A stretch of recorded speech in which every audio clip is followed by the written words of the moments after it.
ready to grab your website visitors' attention from the get-go.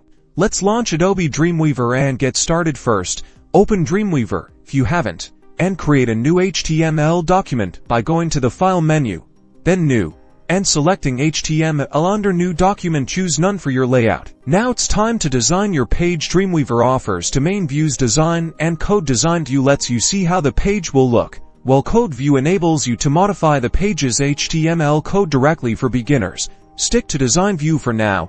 It's like building with digital blocks. To add elements, utilize the Insert panel, usually located on the right side. If you don't see it, go to Window and choose Insert. We'll be focusing on creating a simple layout, so click on the Layout tab.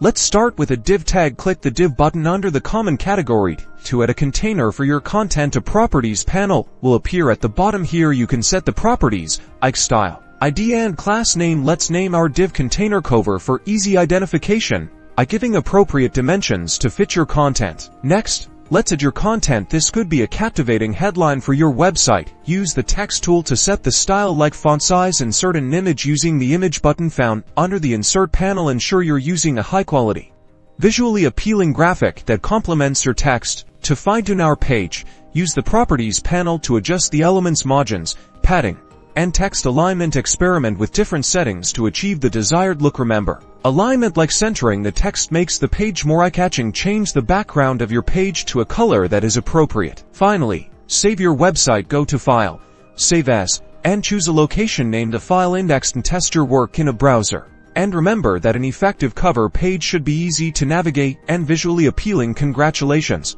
You successfully created your own cover page in Adobe Dreamweaver.